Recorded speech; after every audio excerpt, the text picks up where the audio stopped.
Hey guys, welcome to another episode of GSM Nation TV. Today, we're going to talk about the BlackBerry Torch 9800.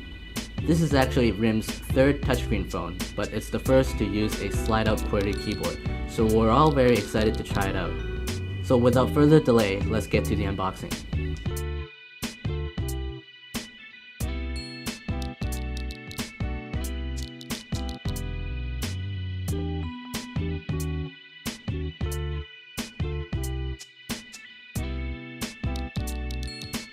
Let's have a general walkthrough of the Torch.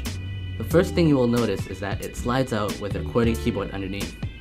I think this is a welcoming change because it keeps the large screen, but with an accessible physical keyboard when you need it. However, the drawback of this design makes this phone slightly thicker and heavier, but it's manageable. Down here are the call, menu, escape, and end call buttons. The middle button here is an optical trackpad for navigating around the menus and such.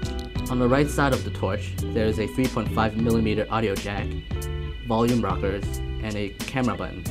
While in camera mode, the volume rockers become the zoom in and zoom out button. On the top is a mute call and lock phone button.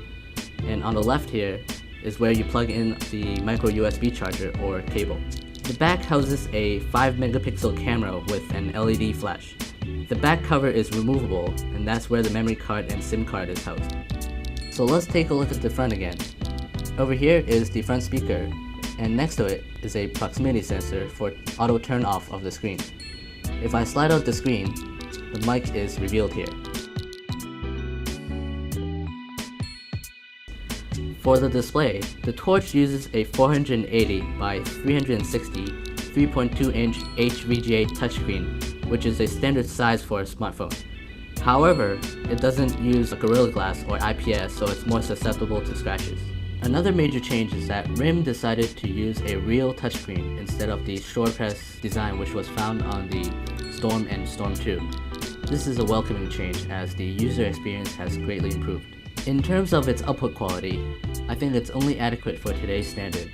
With Apple and Samsung going at a high-definition display war, BlackBerry is sticking to a more reliable display. You can rotate from portrait to landscape and use the touchscreen or trackpad to navigate through the pages and select the icons.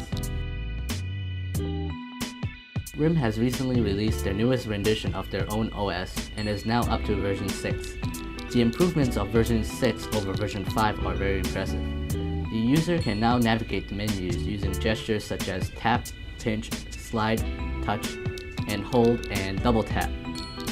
RIM has made the touchscreen experience more refined on the Torch than on their previous two touchscreen phones. The physical QWERTY keyboard feels just like the ones from the previous models, and it's even more enjoyable to view the messages on a bigger screen. Here, let me write a text message.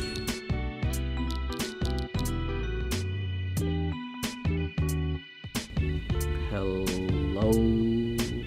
from GSM.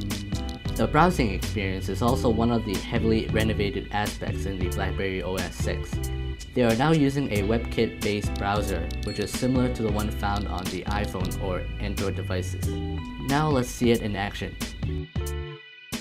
Type in gsmnation.com.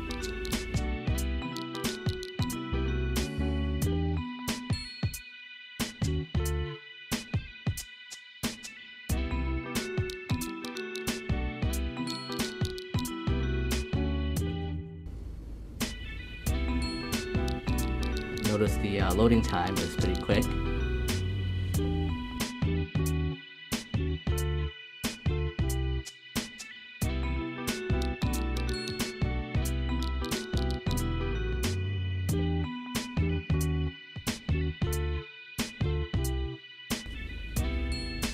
And then here you have the pinch zoom.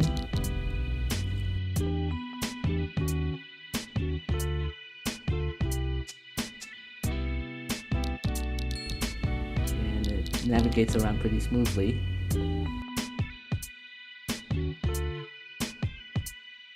The Torch uses an upgraded 5-megapixel camera with an LED flash. There's also autofocus, face detection, image stabilization, scene modes, zooming, and video recording. The focusing speed is pretty decent, and the quality of the picture doesn't disappoint you. The Torch is capable of recording in 2 resolutions. Under the normal mode, it is 640 by 480, while for MMS-friendly videos, it does 176 by 144 pixels.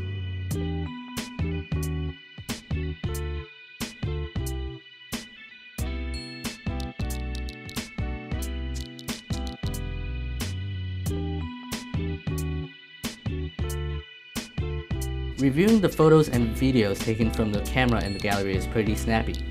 It utilizes the flick gesture to change to the next picture. However, one downside that I find is that RIM should really improve on how long it takes for the picture to render when zooming into it.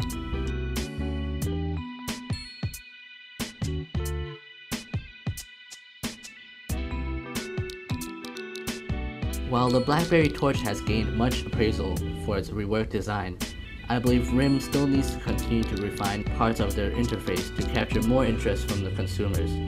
They're definitely on the right path by reorganizing their OS and web browser, but I believe they can include more up-to-date technology into their devices, such as a faster processor or a higher resolution display. Thanks for watching GSM Nation TV. Keep us bookmarked to stay up to date on the latest mobile phones on the market, and be sure to leave us some comments.